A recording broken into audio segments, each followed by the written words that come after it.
Bismillahirrahmanirrahim. Assalamualaikum warahmatullahi wabarakatuh.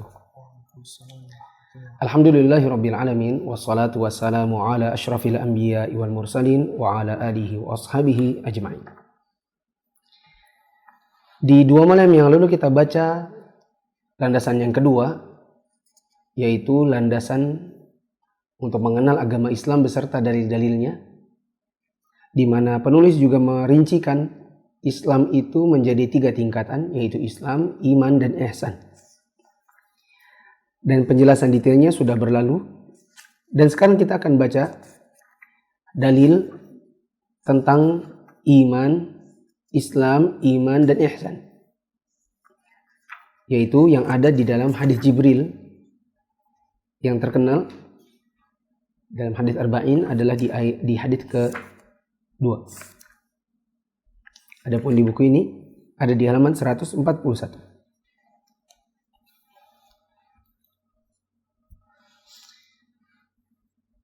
Silakan baca. Wad-dalilu minas sunnati hadithu Jibril al-mashhur an Umar radhiyallahu anhu. Qala, adapun dalil dari sunnah Nabi adalah hadis Jibril yang terkenal dari sahabat Umar bin Khattab, semoga Allah meridai beliau, di mana dia bercerita, "Bainama nahnu 'inda Rasulillah sallallahu alaihi wasallam, dzata yaumin idh tala'a 'alaina rajulun shadidu bayadhi thiyab, shadidu sawadi sya'r, la yura 'alaihi atharu as-safar, wa la ya'rifuhu minna ahadun, hatta jalasa ila an-nabiy sallallahu alaihi wasallam, fa asnada rukbatayhi ila rukbatayhi, wa wada'a kaffayhi 'ala fakhidhayhi." Ketika suatu hari kami sedang bersama Nabi SAW, muncullah seorang lelaki yang sangat putih pakaiannya, sangat hitam rambutnya, tidak nampak ada bekas safar dari tubuhnya, tapi tidak seorang pun dari kami yang mengenalnya. Lelaki itu duduk di dekat Nabi SAW sembari menempelkan kedua lututnya ke kedua lutut Nabi dan meletakkan kedua tangannya di atas pahanya. Nah, ini penggalan cerita awalnya. Kami lagi duduk-duduk bersama Nabi. Muncul seorang laki-laki yang ada keanehan pada dirinya. Rambutnya begitu hitam, bajunya begitu putih, tapi kami tidak mengenal dia siapa. Dan lazimnya kalau dia tidak kami kenal berarti bukan orang sini. Kalau kata orang bukan akamsi, bukan anak kampung sini. Kalau dia kampung sini pasti kami kenal. Tapi masalahnya dia tidak kami kenal. Melazimkan harusnya dia dari safar. Hanya saja safar di zaman dahulu kan safar-safar berat. Berdebu, naik hewan. Tidak seperti zaman sekarang naik kereta api, naik bis, naik mobil, apalagi naik pesawat dalam keadaan baju rapi, ya dapat AC dan lain-lain. Nah ini kenal tidak, nampak sebagai musafir juga tidak, karena pada badannya tidak ada debu, tidak ada tanda-tanda seperti orang yang baru saja datang dari safar. Dia datang kepada Nabi, menempelkan dua lututnya ke kedua lutut Nabi, lalu ke kedua tangannya ditaruh di atas pahanya. Ini siapa? Ada khilaf ulama. Dia meletakkan kedua tangannya di atas pahanya dia sendiri, ataukah di atas pahanya Nabi. Jadi yang lutut kena lutut sudah jelas. Tapi apakah si laki-laki itu meletakkan tangannya dia di pahanya dia sendiri ataukah di pahanya Nabi? Ini ada khilaf. Mari kita baca.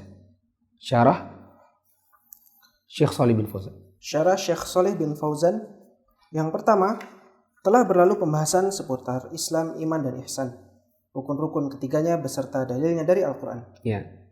Islam rukunnya 5, yaitu syahadat, sholat, puasa, zakat, haji. Rukun iman ada 6. Iman kepada Allah, kitab-kitabnya, malaikat-malaikatnya, rasulnya, hari kiamat, takdir. Rukunnya ihsan 2.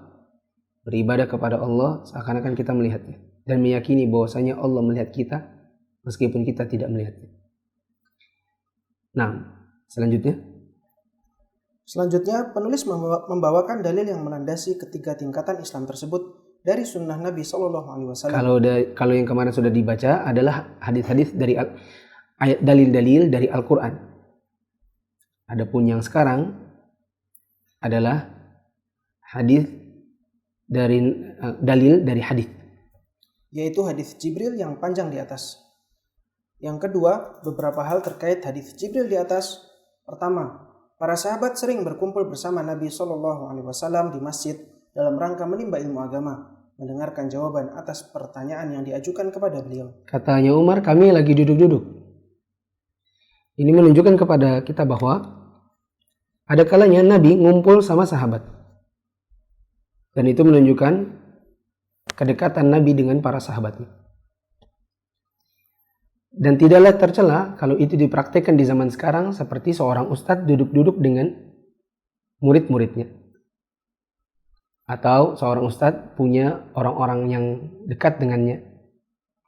Ngumpul-ngumpul, makan bareng. Sehingga di satu sisi dia adalah guru, di satu sisi dia adalah teman.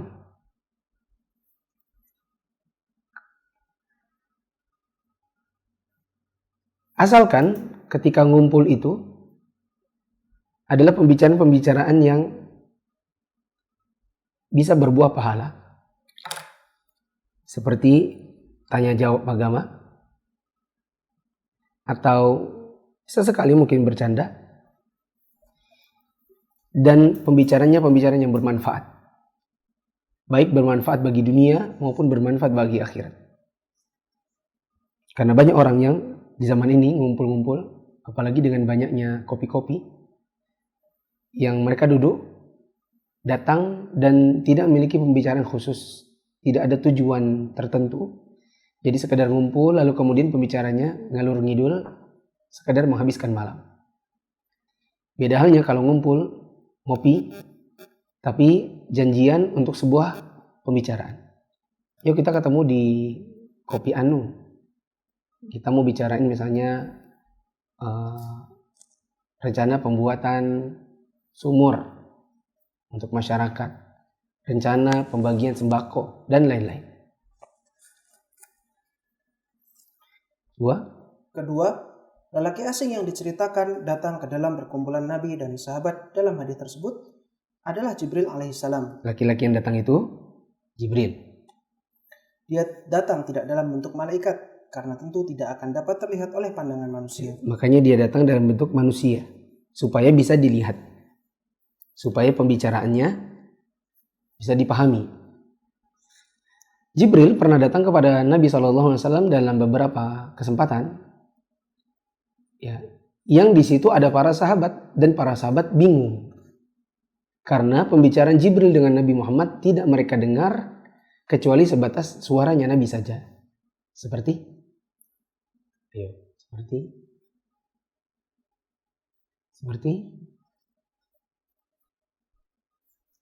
nggak mendengarkan. Mana? Apa contohnya? Kesempatan Nabi SAW ngobrol dengan Jibril, tapi menimbulkan kebingungan sebagian sahabat karena yang terdengar hanya suaranya Nabi, sedangkan suaranya Jibril tidak. Gitu. Nabi bilang amin. Hah? Ketika Nabi bilang amin. Ketika Nabi bilang amin, pada kesempatan apa itu? Kesempatan naik mimbar. Nabi SAW naik mimbar. Kemudian Nabi mengucapkan amin, amin, amin 3 kali. Lalu ditanya oleh para sahabat, kenapa bilang amin? Maka Nabi berkata, Jibril datang kepadaku mengucapkan 3 buah doa, bla bla bla. Itu termasuk diantara percakapan Nabi dengan Jibril, di mana para sahabat tidak mendengar suaranya Jibril. Makanya mereka bingung. Begitu juga kejadian Nabi lepas sandal dalam sholat. Ada omongannya Jibril kepada Nabi Muhammad yang dipahami oleh Nabi, tidak dipahami oleh para sahabat.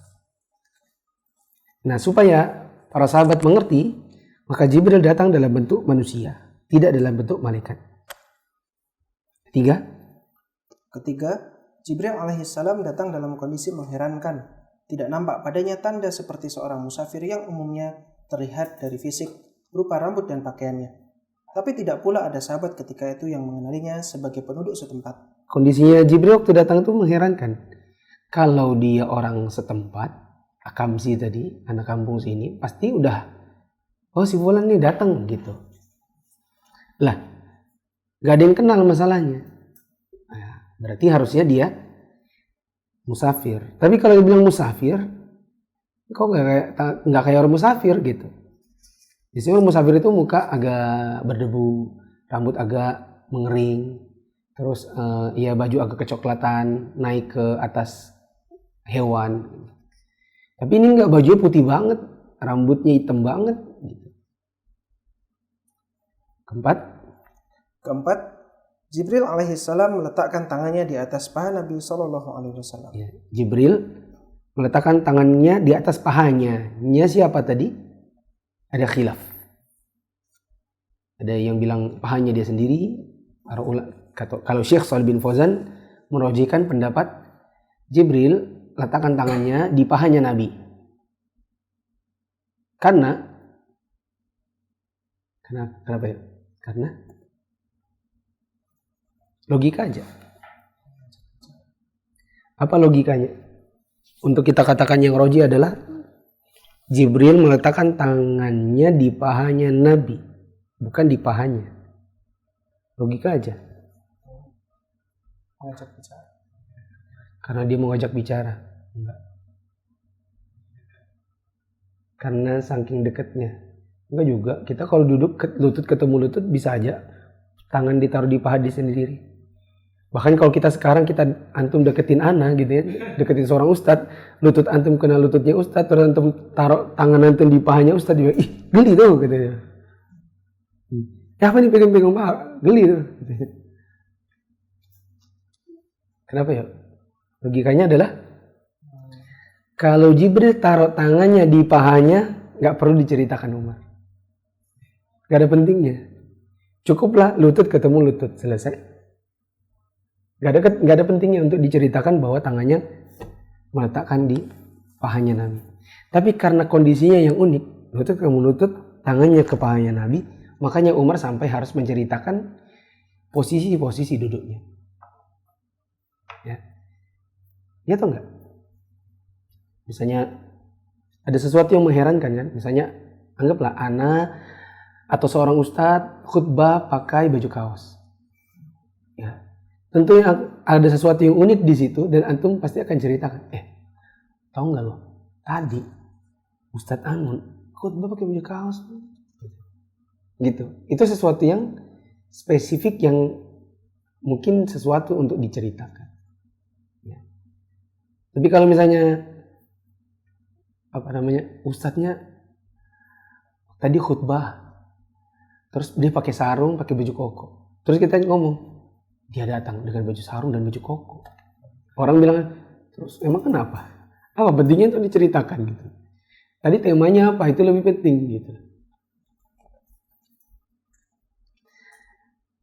Lengkapnya adalah pada halaman berikutnya. Tadi kan baru selesai duduk-dudukan. Lanjut. Waqala ya Muhammad akhbirni 'anil Islam. Faqala Rasulullah sallallahu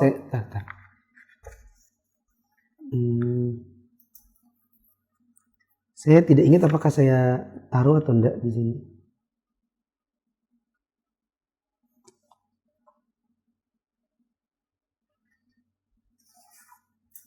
Oh sudah. Oke. Saya ingat saya taruh, tapi kok saya lihat dengan mata saya kok nggak ketemu. Tapi ternyata ada pada halaman nanti. Yang mau saya bicarakan ini sudah tertulis pada halaman berikutnya. Ceritanya, waqala ya Muhammadu akhbirni 'anil Islam. Faqala Rasulullah sallallahu alaihi wasallam al-Islamu an tashhada an la ilaha illallah wa anna Muhammadar Rasulullah wa tuqimas salata wa tu'tiyaz zakata wa tasuma ramadhana wa tahujjal baita in istata'ta ilaihi sabila. Qala sadaqta. Fa'ajibna lahu yas'aluhu yasaddiquhu. Qal fa akhbirni 'anil iman. Qal an tu'mina billahi wa malaikatihi wa kutubihi wa rusulihi wal yawmil akhir wa tu'mina bil qadari khairihi wa syarrihi. Qala sadaqta. Qala fa akhbirni 'anil ihsan. Qal an ta'budallaha ka'annaka tarahu fa illam takun tarahu fa innahu yarak. Qala fa akhbirni 'anis sa'ah. Qal mal mas'ulu anha bi'alam minas sa'il. Qal fa akhbirni 'an amaratiha. Qal antaridal amatu rabbataha wa antaral hufata al-urata al-alata ri'a asya'i yatatawwaluna fil bunyan. Qal thumma intalaqa falabitu maliyan thumma qala li ya Umaru atadri manis sa'il? Qultu Allahu wa rasuluhu a'lam. Qala fa innahu Jibrilu atakum yu'allimukum dinakum. Dia pun berkata, "Wahai Muhammad, beritahukan aku tentang Islam." Nabi SAW menjawab, "Islam itu adalah engkau bersaksi bahwa tidak ada sesembahan yang berhak untuk disembah selain Allah dan bahwa Muhammad adalah utusan Allah. Mendirikan sholat, menunaikan zakat, berpuasa di bulan Ramadan, dan menunaikan haji ke Baitullah jika engkau mampu." Itu apa? Rukun Islam. Lelaki itu mengatakan, "Engkau benar." Umar berkata, "Kami pun terkejut, karena orang itu dia yang bertanya, namun dia juga yang membenarkannya." Lelaki itu berkata lagi, "Beritahukan aku tentang iman." Ditanya tentang iman. Dijawab oleh Nabi dengan rukun. Maka Nabi SAW menjawab, "Iman itu adalah engkau beriman kepada Allah, para malaikatnya, kitab-kitab yang diturunkannya, para rasul yang diutusnya, hari akhir, dan beriman dengan adanya takdir Allah yang baik maupun yang buruk." Dia berkata lagi, "Beritahukan aku tentang ihsan." Nabi SAW menjawab, "Ihsan itu adalah engkau beribadah kepada Allah seakan-akan engkau melihatnya, dan walaupun engkau tidak bisa melihatnya, sesungguhnya Dia melihatmu." Lalu dia pun berkata lagi, "Kabarkan kepadaku waktu terjadinya hari kiamat." Nabi SAW menjawab, "Yang ditanya tidak lebih mengetahui dari yang bertanya." Dia berkata, "Beritahukan aku tentang tanda-tandanya." Nabi SAW menjawab, "Di antara tandanya adalah jika seorang budak wanita melahirkan tuannya, dan engkau melihat orang yang bertelanjang kaki, tidak memakai baju atau miskin, dan penggembala kambing saling berlomba dalam mendirikan bangunan yang tinggi." Lelaki tersebut kemudian pergi. Aku pun terdiam sebentar, hingga Nabi bertanya kepadaku, "Wahai Umar, tahukah engkau siapa lelaki yang bertanya tadi?" Aku pun menjawab, "Allah dan Rasulnya lebih tahu." Beliau berkata, "Dia adalah Jibril. Dia datang untuk mengajarkan kalian tentang agama kalian." Nah, Syarah. itu tadi dialognya tentang apa itu Islam, dijawab oleh Nabi dengan rukun Islam. Ditanya apa itu iman, dia jawab dengan rukun iman. Ditanya tentang apa itu ihsan, dijawab oleh Nabi dengan rukun ihsan. Ditanya tentang kapan kiamat, dijawab juga nggak tahu. Ditanya apa tandanya, diberitahukan tentang tandanya. Nah, syarah Syekh Shalih bin Fauzan. Syarah Syekh Shalih bin Fauzan. 1. Dalam hadis tersebut, Jibril memanggil Nabi SAW dengan nama beliau, Muhammad, bukan sebutan Rasulullah. Karena dia ngomong, ya Muhammad, akhbirni anil Islam. Muhammad, beritahukan aku apa itu Islam. Ini adalah keunikan laki-laki ini yang kedua. Ketiga lah. Keunikan pertamanya tadi apa? Bukan anak kampung sini, tapi nggak kaya musafir. Keunikan kedua, duduk-duduk, nempel-nempel lutut, kayak udah kenal aja. Gitu enggak? Coba antum punya ustadz yang antum dekat sama dia. Sebagaimana Umar dekat dengan Nabi. Ya. Terus suatu hari ada orang tidak dikenal, tiba-tiba menyeruak dalam majelis antum, tiba-tiba dia duduk-duduk dekat ustadz antum itu, kenain lutut sama megang-megang paha. Apa tuh? Apa ini orang aneh gitu ya. Hal yang aneh yang ketiga adalah dia nggak manggil Nabi dengan Muhammad. Dengan apa? Wahai Rasulullah, wahai Nabiullah. Yang dia sebut apa? Nama. Coba kalau seandainya antum duduk sama anak kan, antum nggak kenal dia, tiba-tiba dia masuk terus ngomong move. Apa nih? Ya. Kalau teman-teman di Rifkon TV ya mungkin biasa sama Ustadz Ahmad Zainuddin misalnya. Ya, lagi duduk-duduk sama Ustadz Ahmad Zainuddin, tiba-tiba ada yang menyeruak masuk dalam majelis, nempelin lutut, megang pahanya Ustadz Ahmad Zain, terus ngomong, "Jen, coba Jen." Ya, siapa ini? Orang kayak gak punya adab gitu. Tapi sebenarnya itu ada tujuan. Apa tujuannya? Baca. Mungkin tujuannya adalah agar para sahabat mengira Jibril orang Badui yang kebiasaan mereka sering memanggil Nabi langsung dengan namanya. Karena ada kebiasaannya orang Badui, dia kalau datang kepada Rasulullah ya jarang-jarang manggil Rasulullah. Banyak yang cuma manggil nama. Ya. Nah, tujuannya Jibril memanggil langsung dengan nama Muhammad mungkin supaya orang-orang di sekitar Nabi dari kalangan para sahabat akan mengira bahwa laki-laki ini laki-laki Badui. Cuman di Badui kok ganteng banget.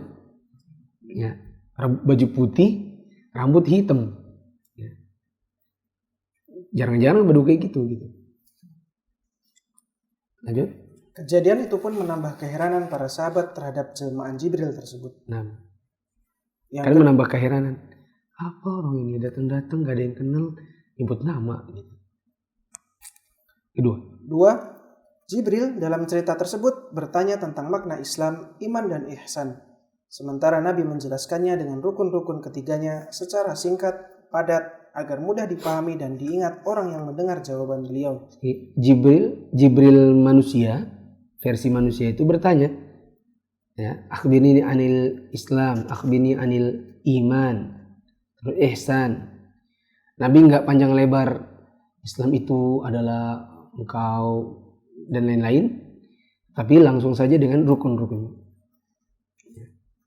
Kemudian begitu juga ditanya tentang iman, dijawab oleh Nabi dengan rukunnya. Ditanya tentang ihsan, dijawab oleh Nabi tentang tingkatan atau rukunnya. Apa tujuannya? Apa pelajaran yang bisa kita ambil dari cara Nabi menjawab? Ini juga menjadi pelajaran bagi seorang guru agar menjawab pertanyaan dengan ringkas, padat, dan mudah dipahami orang yang bertanya dan yang mendengar jawabannya. Pelajaran bagi kita, seorang guru itu kalau ditanya tentang sesuatu, jawaban terlalu panjang dan melebar ke sana kemari, bikin orang tidak fokus dan tidak memahami. Tapi ada baiknya ketika ditanya, maka fokus dulu pada pembicaraan, sudah terselesaikan, nah baru kalau dia butuh ada menambahkan, baru dia bilang, dan saya tambahkan. Ketika ditanya, Ustadz, sebenarnya tukar-menukar emas dengan emas, tapi beda karat itu riba nggak sih? Maka jawabannya jangan ngelantur dulu, fokus kepada apakah itu riba atau tidak. Bila nanti dibutuhkan, baru mengatakan, nah, sekaligus saya tambahkan dalam kaitannya masalah ini. Begitu. Seorang guru harus begitu, di mana dia bisa memahamkan baik bagi yang bertanya maupun yang mendengar jawabannya. Kan kita kalau di sekolah, di kajian, di kelas, itu kadang-kadang yang bertanya satu orang, yang lain mendengar pertanyaan dan berharap mendengar jawaban. Ya. 3. Siapa yang ragu tentang datangnya hari kiamat, maka dia kafir. Ini jelas. Ragu tentang kiamat, kafir. 4. Ketika ditanya tentang waktu terjadinya hari kiamat, Nabi mengatakan bahwa beliau dan Jibril tidak tahu. Karena memang tidak ada yang mengetahui kapan terjadinya kecuali Allah Ta'ala yang telah mengatakan dalam surat Al-A'raf, yang artinya mereka menanyakan kepadamu tentang kiamat. Kapankah terjadinya? Katakanlah, sesungguhnya pengetahuan tentang kiamat itu adalah pada sisi Tuhanku. Tidak seorang pun yang dapat menjelaskan waktu kedatangannya selain dia. Ditanya oleh Jibril, "Fa'akhbirni 'anis sa'ah." Beritahukan kepadaku kapan datangnya kiamat. Apa jawaban Nabi? Mal mas'ul anha bi'a'lam minas sa'il.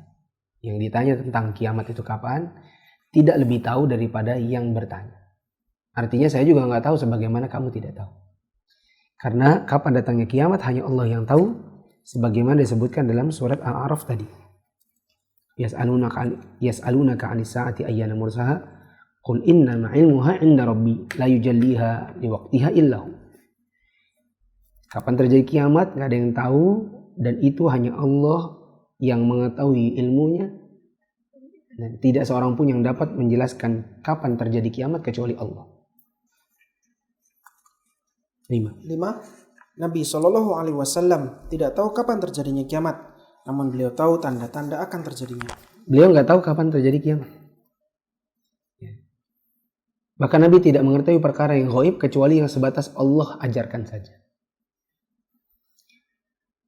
Tapi Nabi meskipun tidak tahu kapan, beliau tahu tandanya. Makanya beliau kabarkan dalam hadis-hadis tentang tanda-tanda kiamat. Ada tanda kiamat besar, ada tanda kiamat kecil. Silakan. Tanda-tanda kiamat ada yang besar, seperti yang pertama keluarnya Dajjal, kedua turunnya Nabi Isa alaihissalam, ketiga keluarnya Ya'juj dan Ma'juj.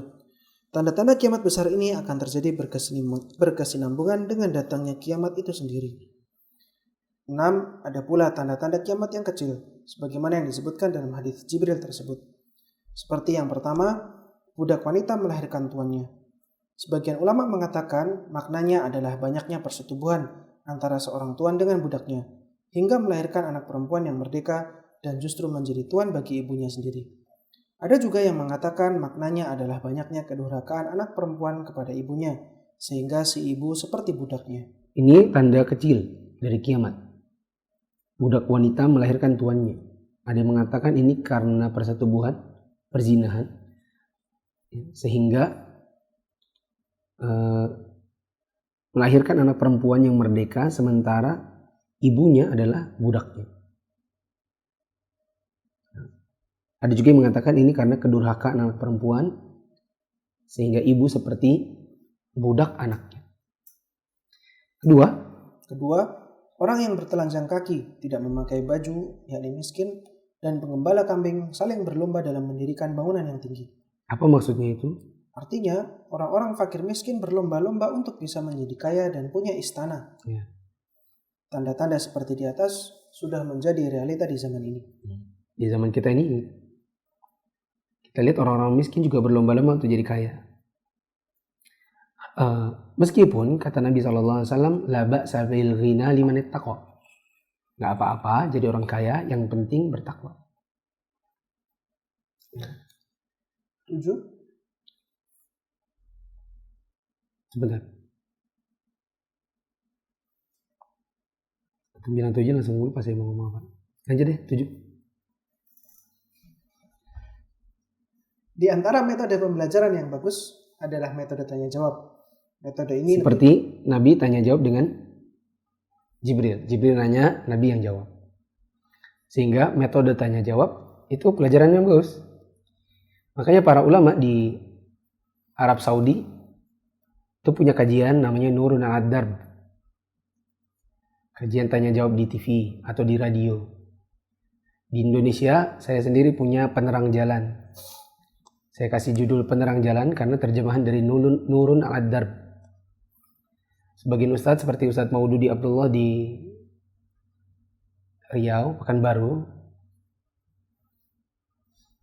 Ustadz Maududi di Riau, masa Jogja. Ustadz Maududi, beliau punya jamaah bertanya, Ustadz menjawab. Ya. Nah, dan ini bagus. Apalagi dengan kenyataan. Ya. Ketika ditanya, Ustadz ngapain bikin kajian seperti itu? Apakah kita ini sudah level ulama? Sehingga kita seolah-olah siap untuk ditanya dan menjawab apapun mampu. Jawabannya, kita bukan ulama. Tapi seorang ustadz juga punya kemampuan untuk menjawab pertanyaan jamaah. Karena kalau tidak, maka cukup kajian habis itu selesai. Tidak perlu ada sesi tanya jawab. Bedanya, tanya jawab jadi satu buah kajian, itu hanya berarti seolah-olah sebuah kajian yang isinya semua sisi tanya jawabnya. Nggak ada masalah, nggak ada bedanya. Nah, dengan catatan, ustadz yang mengisi Penerang Jalan atau Nurul Al-Darb atau kajian tanya jawab semisalnya, dia hanya menjawab apa yang dia tahu. Yang dia tidak tahu, dia akan bilang, wallahu alam, saya belum tahu. Nanti saya cari dulu. Atau ini saya belum tahu. PR dulu. Begitu. Tidak mengapa membuat kajian seperti itu. Nah, apalagi kenyataan di WA, ini saya pribadi ya, di WA-nya admin, di WA HP pribadi, di DM Instagram, di Facebook, itu kalau ditumpuk-tumpuk nggak ada waktu kita untuk menjawab. Sekaligus ini jadi semacam announcement gitu. Announcement sekaligus we reveal the secret. Kita kasih tahu rahasia di balik kajian ini. di balik tanya jawab. Teman-teman yang dirahmati Allah, nanti Anda minta tahun ini juga dipotong. Anda pengen apa? Jadikan ini video pendek. Karena pernah baca, sepertinya ada ikhwan yang agak kesel dengan sebagian ustadz yang tidak punya kesempatan untuk menjawab, bahkan ditanya apapun di japri nggak pernah jawab. Sehingga ada yang pernah nulis gini, ya tentang saya lah. Kalau jawaban antum udah dijawab Ustadz Mufli, gak usah heran karena jangankan antum, mana juga. Kayaknya mungkin agak kesel. Begitu juga kepada ustadz-ustadz yang lain. Gini teman-teman. Dulu waktu awal-awal kita cuman punya WhatsApp. Awal-awal 2013 ya. Atau 2014 tuh. WhatsApp itu baru muncul sebagai pesaing dari BlackBerry Messenger atau apa BBG, ya kan, BlackBerry Group. Kalau Anda nggak salah, Anda pernah ditanyain, Ustadz punya BlackBerry nggak? Anda bilang Anda nggak punya. Akhirnya sampai ada yang demi bisa bertanya dan dijawab, dia sampai beliin Anda BB, yang BB itu udah diinstalin sekaligus, yang katanya gini, sampai diajarin gini cara pesan grup itu gini. Anda sampai diajarin. Qadarullah, memang HP-nya jatuh di Arab Saudi pada suatu malam di tengah jalan. Berikutnya ternyata muncul WhatsApp. Di mana WhatsApp ini lebih bagus daripada BlackBerry, di mana WhatsApp itu ID-nya adalah nomor telepon. Jadi kita nggak perlu double ID sebagaimana kalau di BlackBerry itu ada dua PIN, ya kan? PIN BB.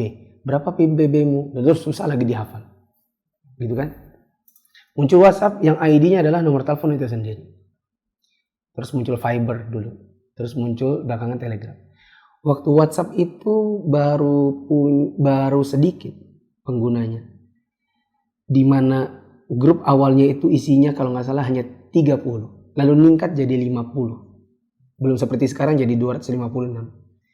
Dan grup kita baru oh ini namanya grup. Oh ternyata bisa chatting gini nih. Biasanya kan hanya orang ke orang, yaitu SMS. Belakangan bisa jadi sebuah grup. Sebagai penggantinya BlackBerry yang saya belum pernah pakai. Saya sebagai pengguna baru, seru nih gitu. Ini ada apa nih? Ada icon, ini lucu ya, ada bisa kirim-kirim bunga. Ya, saya agak udik juga karena memang belum pernah pakai BlackBerry sebelumnya. BlackBerry itu dibeliin, jatuh gitu. Terus akhirnya apa? Karena unik, tak pegang terus. Tak pegang. Lama-lama orang bertanya, Ustadz apa hukumnya gini? Kebetulan komunikasi udah tak jawabin gitu. Belakangan hanya dalam hitungan sekian bulan WA group itu berubah jadi 100 orang. Jadi ketika invite banyak, semakin banyak. Konsekuensinya apa? Semakin banyak pertanyaan.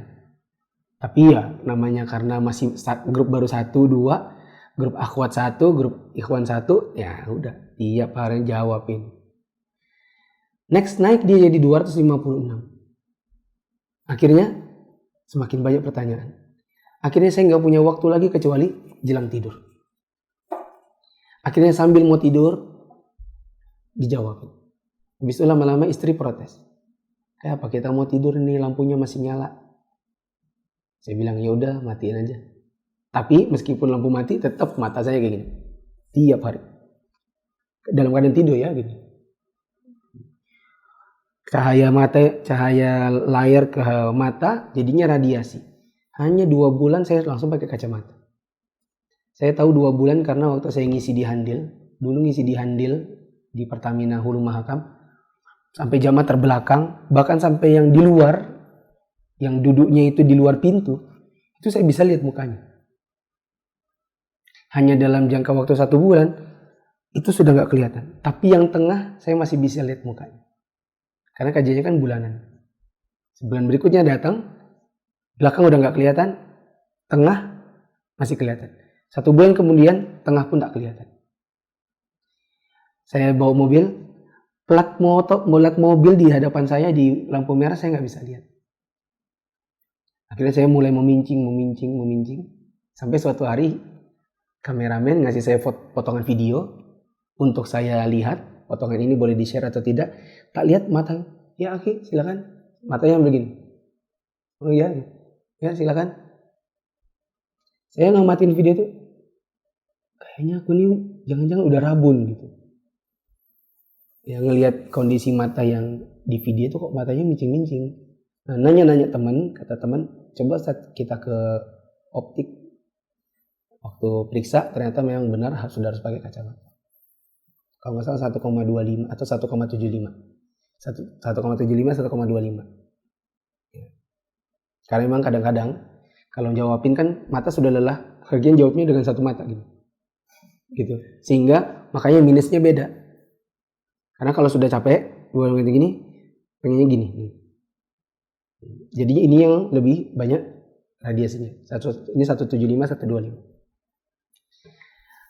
Berkembang grup-grup, akhirnya grup akhwat jadi 2, grup ikhwan jadi 2. Orang non Balikpapan mau ikut juga masuk grup, akhirnya ada grup Balikpapan, ada grup Indonesia. Lama-lama perumahan mau dibikinkan grup juga. Yang ini grup kajian, yang ini akhirnya grup jadi 20, 30. Sekarang mungkin gak grup udah berapa sudah grup kita? Ada 40 kan? Ya, ada 40-an grup. Ditambah dengan ketika salah seorang ikhwan mengajukan, Ustadz, saya buat ya page Facebook, Instagram, YouTube. Saya tanya, buat apa mas? Ini aja udah capek mas, grup-grup WhatsApp, Telegram ini. Gak apa-apa Ustadz, biar kajian itu semakin berkembang, biar bisa dilihat oleh jamaah dari luar, orang bisa ngambil faedahnya nggak cuma di Balikpapan. Kajian kita lebih bisa diperluas. Ya udah, tapi antum yang bikin ya. Ya Ustadz, nanti antum yang bikin, antum yang ngelola. Iya, oke. Akhirnya kesibukan kita bertambah, nggak cuma sekedar di Facebook, nggak cuma sekedar apa? WhatsApp, Telegram, nambah Instagram, nambah ini. Akhirnya kadang-kadang nanya, mas, bagaimana cara buka Facebook Messenger yang di page itu? Gini saja caranya. DM itu apa sih DM itu? DM itu direct message. Itu kayak apa caranya? Yang ini yang dipencet. Yang mana sih caranya? Akhirnya saya belajar juga. Akhirnya ngutak-ngutik juga. Akhirnya lama-lama tahu juga. Sekarang kalau ngeliat DM itu sampai gini. Ini layarnya. Kayak gini tuh enggak selesai. 2, 3, 4, 5, 6, 7. Baru dia nyampe bawahnya. Kemarin ngitung yang di WhatsApp. Yang di WhatsApp tuh kayak gini. 1, 2, 3, 4, 5, 6, 7, 8, 9, 10. Sampai 21 kali gini. Baru nyampe dasarnya. Jadi teman-teman kalau dihitung sekarang. Di WhatsApp pribadi. Akhirnya sampai ganti handphone, ganti nomor. Karena nomor yang dulu sudah tersebar. Sekarang dipegang oleh admin. Ditambah dengan DM, Facebook. Coba kalau kita jawabin satu persatu, butuh waktu berapa lama untuk jawabin itu semua gitu. Akhirnya sama teman-teman, kita bikin aja deh kajian tanya jawab. Dibuatlah dalam bentuk tanya jawab singkat. Antum boleh tanya panjang tapi saya jawabnya hanya 2-3 kata. Tidak boleh. Ada khilaf, gitu aja. Antum gak boleh protes. Kalau antum mau tanya dalil, antum tanya di kajian. Kita bikin dulu tanya jawab singkat. Ada kan dulu? Tahu jawab singkat 1 sampai 100, 200 sampai 300, sampai berapa ribu. Akhirnya capek juga, nyerah. Belakangan muncullah kajian penerang jalan. Yang supaya kita nggak kecapean untuk menjawab semua pertanyaan yang tersebar-sebar, dibuat satu grup, nanya aja di situ dan kami akan jawabnya dari situ. Itu pun tetap belum menyelesaikan masalah. Karena meskipun ada grup penerang jalan, tetap saja orang tidak berhenti ada yang mend-DM. Ada yang kalau di DM nggak dijawab, nanti dia tanya lagi. Nggak dijawab, tanya lagi. Dia nggak pernah menyerah. Ada yang Facebook di WhatsApp itu nanya 1, 2, habis itu di reply. Tat, ini gimana Tat? Nggak dijawab. Tat, ini gimana Tat? Di reply terus sampai ke atas. Sampai akhirnya nggak ada jalan lagi kecuali cara diblok orangnya. Sehingga teman-teman yang dirahmati Allah, antum bisa bayangkan kalau dengan ustadz-ustadz seperti Ustadz Firanda, Ustadz Syafiq, kira-kira kalau dia punya grup-grup itu berapa banyak yang akan bertanya gitu. Ustadz-ustadz yang besar, Ustadz Yazid ya. Kalau seandainya punya grupnya Ngaji Sunnah Bogor diampu oleh Ustadz Yazid, antum bisa bayangkan berapa banyak waktu yang kami harus habiskan untuk menjawab semua pertanyaan. Satu lagi, kadang yang ini bertanya, sudah dijawab, yang itu bertanya dengan pertanyaan yang kemarin lagi. Ya kan, kita kadang di penang jalan, kadang ada sebagian pertanyaan yang, mohon maaf, kadang kita bosan menjawabnya. Karena itu lagi pertanyaannya. Tapi yang bertanya orangnya beda-beda. Gitu. Ala kulli hal, kalau teman-teman mendapati ada sebagian ustadz yang kok ditanya-tanya kok nggak jawab-jawab. Pertama, harus husnuzon dulu. Karena seorang ustadz itu juga tidak mungkin hanya sekedar menjawab pertanyaan. Jamaah juga harus aktif dalam kajian. Dia bisa bertanya di kajian. Kedua, paling bagus adalah antum jadi orang dekat ustadz. Antum tawari, ustadz saya bisa bantuin apa dan lain-lain. Supaya kalau antum nanya, dia pasti juga akan lebih cepat jawabnya. Kenapa? Ya ada timbal balik. Dia dakwahnya terbantu oleh antum. Timbal baliknya adalah antum butuh dia pun cepat. Gitu. Nah, teman-teman di kotanya masing-masing silakan cari ustadz. Kemudian ustadz, nanti kalau anak butuh bertanya tolong dijawab. Gitu. Ya nanti ustadz butuh apa, beritahu anak. Gitu. Anak punya mobil nih, ustadz mau kemana, anak anterin. Ya, seperti itu. Wallahu a'lam. Demikian curhat yang cukup panjang ini. Lanjut. 8. Jika seseorang ditanya tentang suatu ilmu dan dia tidak mengetahui jawabannya, hendaknya ia mengatakan Allah wa Rasuluhu a'lam. Yang artinya Allah dan Rasulnya lebih tahu. Tadi sudah selesai kah nomor 7 itu? Coba diulang nomor 7. 7. Di antara metode pembelajaran yang bagus adalah metode tanya jawab. Metode ini lebih memusatkan perhatian untuk mendengar jawaban sehingga lebih melekat dalam benak hadirin yang mendengar. Ya. Apa tujuannya metode tanya jawab? Untuk memusatkan perhatian. Orang kalau ada tanya jawab biasanya itu yang lebih melekat di kepalanya ketimbang konten kajiannya. Apalagi kalau itu pertanyaannya dia lalu dijawab. Dia pasti akan sangat mengingatnya.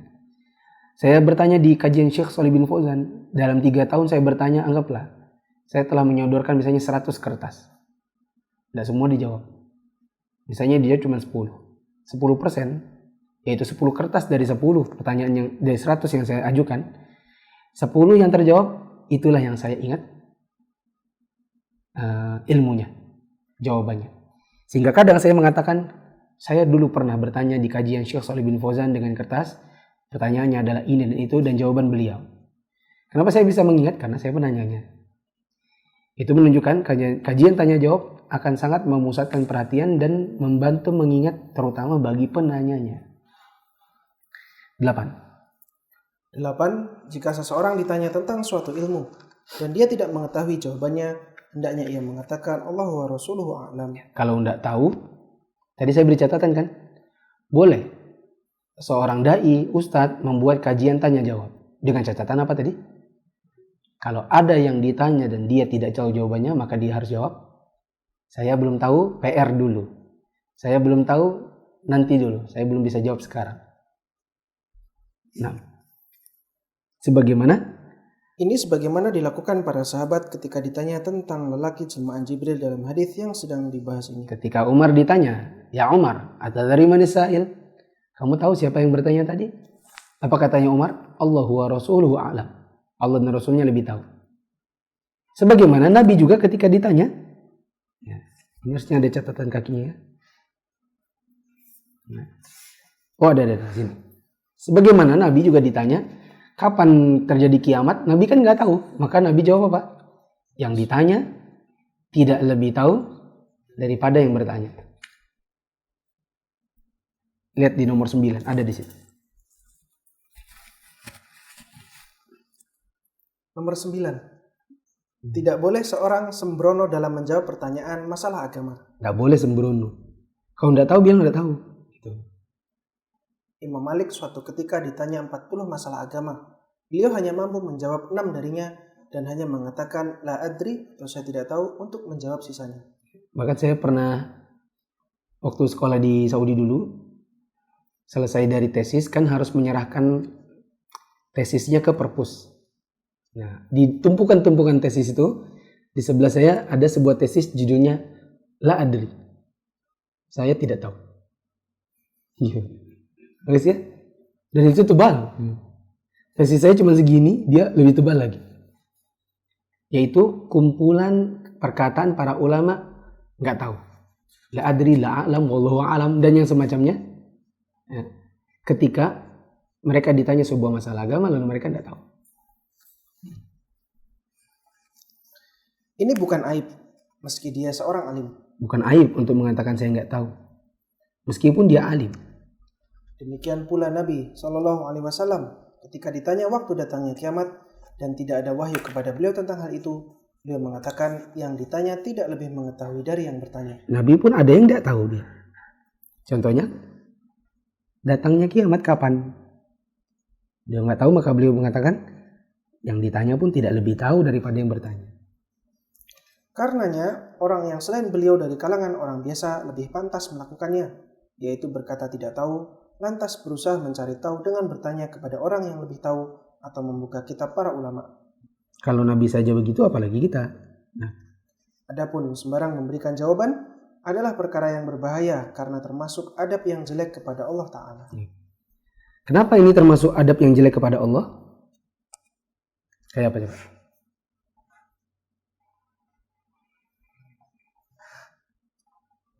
Bagus dijadikan catatan kaki. Tapi nggak usah. Ini logika saja, analogi. Nanti teman-teman catat di situ. Jadi kalau teman-teman lagi ngajarkan buku ini, logika ini pakai. Kenapa ini termasuk adab yang jelek kepada Allah? Ini kan analogi.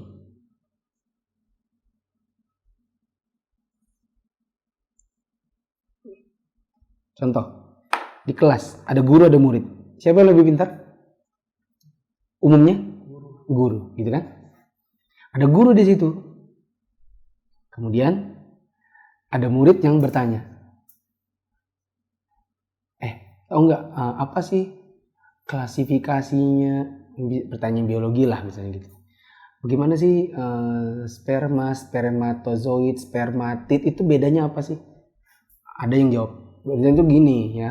Kayak gini loh, kayak gini. Kalau spermatid itu gini, spermatozoid itu gini, spermazoo, ada kan? Itu adalah begini, begitu gitu kan? Padahal gurunya ada dalam situ dan dia tahu gurunya ada di situ. Ya. Terus yang dijawabnya salah-salah lagi. Gimana tuh? Kira-kira kalau gurunya perasaannya apa? Dasar nggak tahu diri. Dia tahu saya ada di sini. Dia yang jawab gitu kan? Salah lagi jawabannya. Dan teman-teman yang menonton percakapan mereka antara si penanya, si murid yang menjawab, dan guru yang menonton kejadian ini pasti akan begini. Itu loh sok tahu. Ya enggak? Ada guru ditanya. Ada guru lebih tahu. Dia nggak tahu ikut-ikutan jawab. Kan gitu kan? Ya kan enggak? Logika mudah aja. Ada yang lebih tahu. Yang lebih tahu tuh hadir di situ. Yang menjawab tahu bahwa yang lebih tahu ada, terus dia jawab gitu loh. Itu namanya gak sadar diri. Loh, bukankah ketika kita ditanya masalah agama, Allah tahu bahwa kita menjawab? Dan bukankah kita tahu bahwa Allah tahu? Iya. Kita tahu Allah tahu, dan Allah tahu bahwa kita tahu bahwa dia tahu, terus kita jawab gitu. Padahal kita nggak tahu. Ya, tentu yang mengetahuinya kan melihat kita sebagai orang yang sudah bodoh, tidak sadar diri. Sebagaimana di kelas ada murid bertanya, guru lebih tahu, ada murid sok tahu yang menjawab, padahal dia tahu dia nggak tahu, dan dia tahu gurunya tahu bahwa dia nggak tahu. Gimana?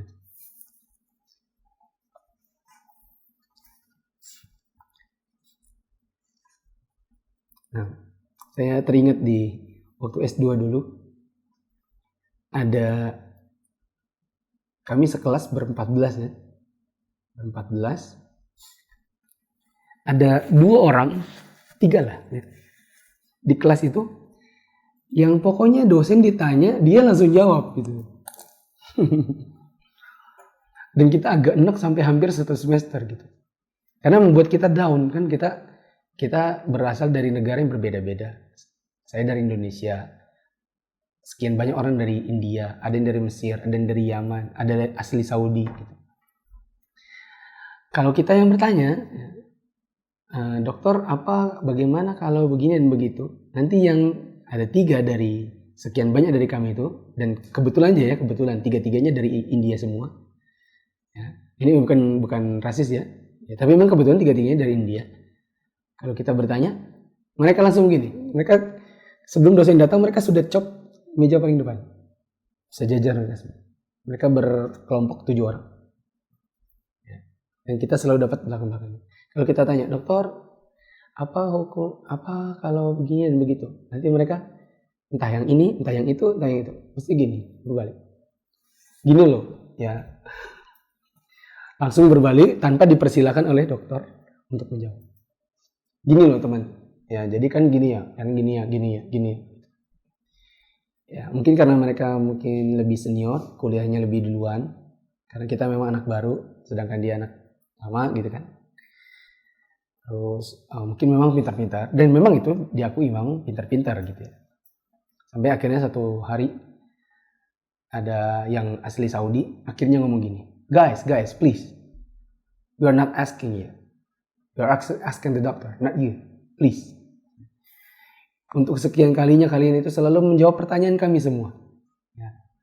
Kami tahu kalian pintar, tapi tolong berikan adab juga. Bahkan dokter tidak pernah memberikan kalian kesempatan untuk menjawab, tapi kalian langsung menjawab. Saking apa? Sudah, kalau bahasanya we are sick and tired gitu. Kita agak jengkel dan agak letih mendengarnya, karena itu membuat down anak-anak baru. Anak-anak baru ini seperti nggak tahu apa-apa, sedangkan kakak-kakak ini they know everything. Alakulihal, ini juga jadi pelajaran bagi kita. Yang terbaik adalah kalau kita pun tahu, ada yang lebih tahu, mendingan kita biarkan yang lebih tahu yang menjawab.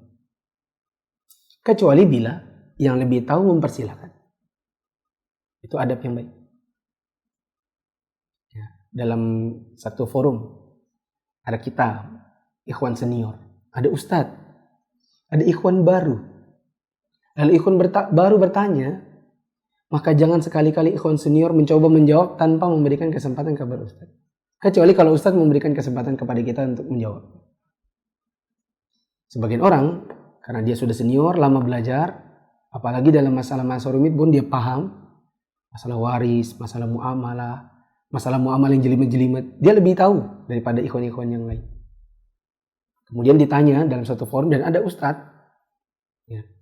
Kemudian tidak sabar menahan diri untuk menjawab, langsung menjawab. Itu kayak gini loh, Aki, ya. Antum nggak pernah belajar, Ki. Ya. Antum belum nyampe bab itu. Gini loh ya, jadi gini loh. Sementara ada ustadz yang mungkin lebih paham. Yang ustadz itu mungkin jangan-jangan tertegun juga melihat kita gitu. Wow. Masya Allah, ini ikhwan lama. Hebat. Ya memang hebat sih, diakui. We admit it. You know, gitu ya. Kamu tahu apa yang menjadi jawaban. Tapi yang terbaik adalah seorang yang punya ilmu itu mengatakan begini. Bagaimana ya hukumnya? Nah, hukumnya mending kita tanya sama Ustaz lagi. Gimana Ustaz? Siapa tahu kita dapat ilmu tambahan. Kalau kita dengerin dia daripada cuman mendengarkan pendapat kita yang kita nggak akan nambah apapun. Bisa jadi malah salah dan mempermalukan diri sendiri. Ada Ustadz bilang, Ustadz, monggo Ustadz, padahal gimana jawabannya Ustadz? Gitu. Kecuali Ustadznya bilang, oh Ana nggak tahu tuh, antum tahu? Ana sih pernah dengar Ustadz, kalau nggak salah. Gitu. Itu pun dengan nada, intonasi yang membuat kita memang harus merendahkan dia. Bukan, Ustadz saya nggak tahu. Ya ampun Ustadz nggak tahu ya, gini loh Ustadz. Ya, gitu. Gila loh. Ustaz nggak tahu Ustaz. Nah gini Ustaz, ya dengerin ya. Itu kan semua yang menunjukkan kesombongan itu memang harus dikikis. Nah, lanjut. Sampai mana tadi? 10. 10. Seorang penuntut ilmu harus memperhatikan adab dalam menuntut ilmu, sebagaimana Jibril memperlihatkan posisi duduk bersama Nabi ketika hendak bertanya. Ini yang saya maksud tadi. Saya sempat bilang gini. Kayaknya saya sudah cantumkan. Tapi kok di mata saya nggak kelihatan. Terus saya lihat, oh ini ada nih. Yaitu yang saya maksud adalah yang nomor 10. bahwa dalam belajar adab duduk itu pun diperhatikan. Saking pentingnya untuk diperhatikan sampai-sampai Umar meriwayatkan hal ini. Jibril itu duduknya gini, lutut ketemu lutut, dia taruh tangannya di pahanya Nabi. Sebagaimana Jibril juga memperhatikan duduknya, dia duduk, tidak nanya dari luar misalnya. Kan mungkin saja, kalau mau ya bisa saja ya. Itu Nabi, Umar dan yang lainnya. Ada sekian orang, kemudian dari jauh aja Jibril tanya, "Man, akhbirni anil Islam, Mat. Akhbirni anil iman, Mat. Akhbirni anis sa'ah." Kan gampang. Kalau mau teriak-teriak dari luar sebagaimana orang Badui. Ya tidak? Tapi apa yang dilakukan oleh Jibril? Dia datang, duduk, memberikan simpuh lutut dengan lutut dan bertanya dengan dengan serius. Ini menunjukkan kepada kita kalau kita belajar ilmu juga harus memperhatikan adab duduk. Contoh nih, ini kajian online. Teman-teman di rumah kayak apa duduknya? Gimana? Gini. Handphonenya gini pakai gini, ring gini kan? Diginiin, dia kayak gini. Sambil duduk, sambil makan kacang. Atau bagaimana? Saya ada lihat beberapa yang pakai pakai bikin meme gitu ya. Ini bukunya, ini handphonenya. Nah ini baru bagus. Duduk di meja sambil menyimak handphonenya. Tapi paling bagus bukan begini. Nah, buku yang di dekat kita untuk kita mudah menulis. Gitu. Yang kemarin saya dikasih foto, bukunya yang di sono, tablet yang di sini. Kok apa gue? Ya mungkin aja ya. Mungkin. Wallahu a'lam bishawab, mungkin ini dulu yang bisa kita baca. Dan saya hanya bisa jawab singkat saja sampai jam 10 karena saya ada janji jam 10 dengan seorang teman. Bikin PR yuk. Saya sudah berapa hari ya? Enggak bikin PR kan 1 atau 2 hari ya. PR-nya adalah teman-teman repost atau bikin reproduce boleh. Boleh repost, berarti teman-teman cukup men-share, cukup merepost status saya. Kalau reproduce, berarti teman-teman boleh bikin sendiri dengan gaya baru. Yaitu, ada 2. Besar kan? Saya punya 2 status, kemarin malam dan hari ini. Kemarin malam, statusnya adalah tarawih 3 kul. Saya mengatakan dalam status saya bahwa tarawih 3 kul yaitu sepanjang 11 rakaat yang dibaca cuman Al-Ikhlas, Al-Falaq, An-Nas. Al-Ikhlas, Al-Falaq, An-Nas. Saya katakan itu tidaklah hina. Itu tetap berpahala, bahkan di antara sahabat Nabi ada yang suka dan favoritnya adalah surat Al-Ikhlas. Ketika ditanya, kenapa kamu sukanya bacanya itu? Dia bilang di dalamnya ada sifat-sifat Ar-Rahman yang saya cintai. Nabi SAW kemudian mengatakan, bilang sama dia, Allah juga mencintainya. Tidak ada kehinaan bagi yang tidak punya hafalan banyak, kecuali kul untuk dia tarawih. Yang hina adalah, habis buka puasa, udah sholat maghrib, apalagi udah sholat isya, langsung yang dikerjakan TV, TikTok, joget, kemudian tidur. Sudah nggak sholat, sudah nggak tilawah, nggak kajian, gitu. Itu lebih hina. Maka saya memberikan tanbih kepada teman-teman, please, kepada antum yang memiliki hafalan lebih banyak daripada yang lain, mohon jangan sama sekali menyindir-nyindir atau nyinyir-nyinyir kepada ikhwan yang hanya tarawih dengan 3 kul. Dengan mengatakan, ya akhi, antum ngaji berapa lama sih? Hafalan cuma segitu-gitu doang. Gitu. Ya udahlah. Mungkin dia hafalannya cuma dapat segitu. Meskipun dengan kajian sekian lama. Tapi tidak ada hak bagi kita untuk kemudian menghina, merendahkan. Karena yang terpenting adalah dia sholat, dia bisa mengimami keluarganya. Dan itu bukanlah yang hina. Yang hina adalah tidak sholat wajib. Nah, pun ada sangat kekurangan bila tidak sholat sama sekali tarawih hanya karena alasan kurang hafalan. Kalau dia mau, dia bisa buka Al-Quran, jadi tarawih dengan membaca mushaf.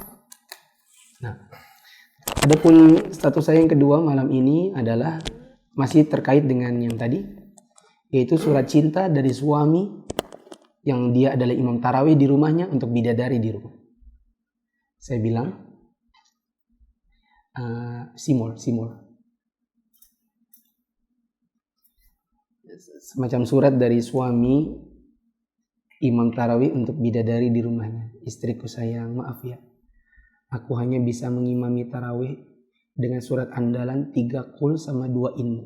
2 inna apaan? Al-Qadar sama Al-Kautsar. Inna ata'ina Al-Kautsar, inna anzalnahu fi lailatul qadar.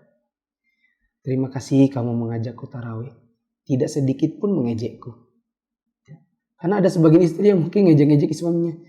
Bibi, ya ampun, yang dibaca cuma itu aja, bosan aku. Gak usah sholat deh gitu. Ya. Kadang omongan istri itu kadang nyelekit di hati suami. Apaan gitu. Imamnya cuma itu doang gitu. Padahal memang suaminya berhijrah. Bisa jadi suaminya jengkel, bisa jadi suaminya agak merasa terhina. Ya. Terima kasih kamu mengajakku tarawih, tidak sedikit pun mengejekku, terus menyemangatimu. Katamu, yang penting kita sholat suamiku sayang, daripada tidak sholat karena merasa kurang hafalan. Aku jadi tidak malu, walau aku baru sadar hafalan ayatku tidak seberapa untuk dijadikan imam yang sejati untukmu. Duhai bahagianya punya istri sepertimu. Semoga kita suami istrian terus sampai di surga. Yang punya IG dan FB, mention istrinya di komen atau share ke istrinya. Yang hanya pakai WA, send ke WA istrinya. Dan yang jomblo berdoa dulu. Subhanakallahumma wa bihamdika asyhadu an la ilaha illa anta astaghfiruka wa atubu ilaik. Ini PR-nya tadi. Share, repost, reproduce, terserah. Yang penting ini disebar. Jangan lupa hashtagnya yang 2, yaitu tagar Ustadz Mufti Safitra dan tagar kajian Ustadz Mufti Safitra. Kenapa ini perlu di-share? Jawabannya memberikan semangat. Kita harus menebarkan semangat kepada teman-teman yang hafalannya kurang, agar dia tetap mengimami istrinya meskipun kul-kul itu berulang-ulang. Tidak apa-apa. Juga memberikan semangat kepada istri-istrinya agar istrinya atau juga istri-istrinya agar tidak merendahkan suaminya. Nah, insya Allah besok kita akan bikinkan status yang buat istrinya, supaya istrinya bisa share buat suaminya. Subhanakallahumma wa bihamdika asyhadu an la ilaha illa anta astaghfiruka wa atubu ilaik. Wassalamualaikum warahmatullahi wabarakatuh.